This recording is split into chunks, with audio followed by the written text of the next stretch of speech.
I just don't fit in, man. I don't fit in anywhere. That's my problem. You know my problem? I watch too much news. I don't know if you've ever sat and watched CNN longer than, say, 20 hours in one day. I've got to cut that out. You ever watch CNN headline news for any length of time? It's the most depressing fucking thing you will ever do. War, famine, death, AIDS, homeless, recession, depression, war, famine, death, AIDS. Then you look out your window, it's just...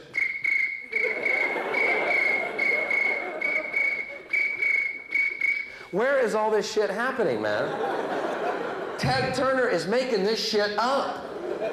Jane Fonda won't sleep with him. He runs to a typewriter. By 1992, we will all die of AIDS. Read that on the air. I don't get laid. Nobody gets laid.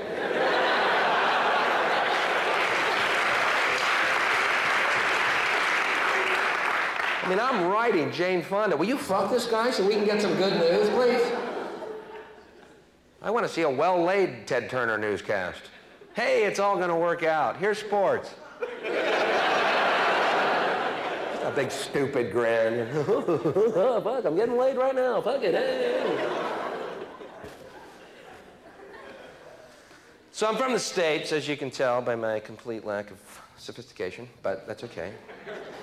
Because I've greased my hair and I'm a little fucking poet tonight, all right? I'm the little dark poet. That's who I am. And during we had this big war thing happen. I don't know if you caught any of that, but it was a very stressful time for me, the war. I'll tell you why. I was in the unenviable position of being for the war, but against the troops. And not the most popular stance I've ever taken on an issue, I must say. I don't choose wisely always, and yet I'm committed. So, first of all, this needs to be said. There never was a war. How can you say that, Bill?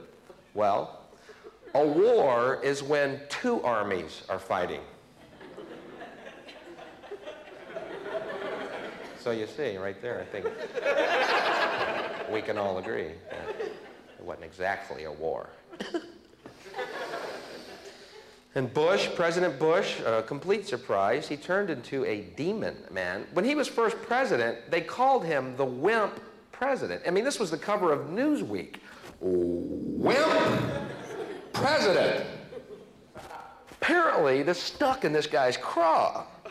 Guy turned into a fucking demon, man. We surrender. Not good enough.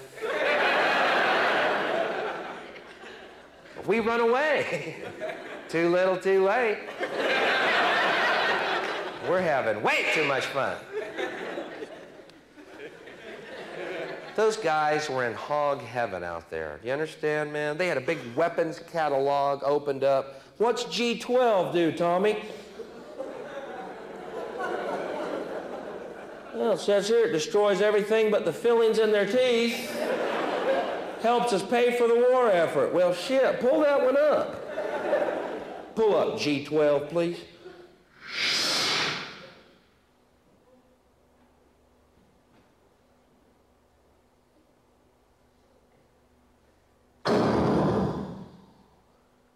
Cool. What's G13 do?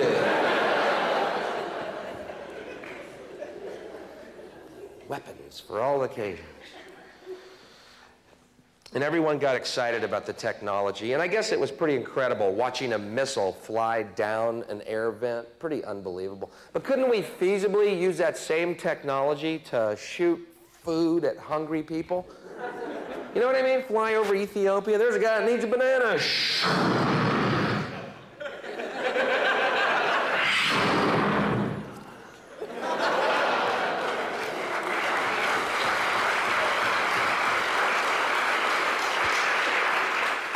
The stealth banana. Smart fruit.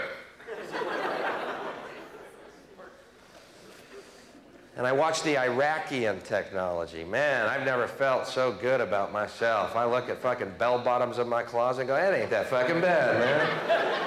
What was the technology they were buying? Where do they still, are those available still now? Or where do they could get harder shit off the streets of New York right now, man.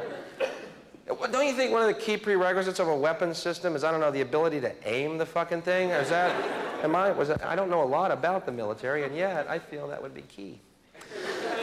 What was the scud? It was like launching a station wagon at people, man. Some Buick flying through the air, some Iraqi driving. Allah! Watch out, here come one of them Buick scuds. Watch out, up in the ocean. Those things are so hard to steer.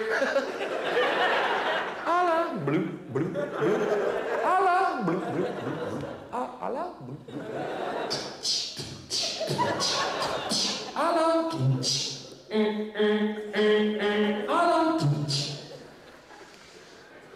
Another Buick scud.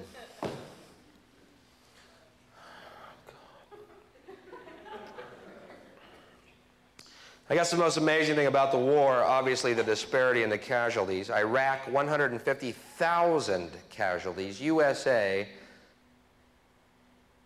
79. Let's go through those numbers again. They're a little baffling at first glance. Iraq, 150,000. USA, 79. 79. 79. Does that mean if we had sent over 80 guys, we still would have won that fucking thing, or what?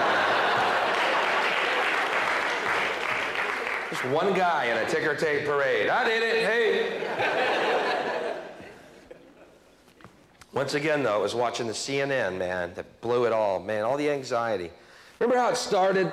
They kept talking about the elite Republican Guard in these hushed tones. Remember that? Like they were the bogeymen, you know? Yeah, we're doing well, but we have yet to face the elite Republican Guard.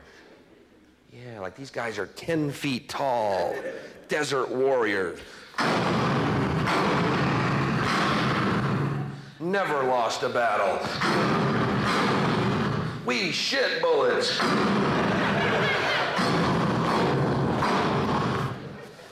Well, after 2.5 months of continuous carpet bombing and not one reaction at all from these fuckers, they became simply the Republican Guard.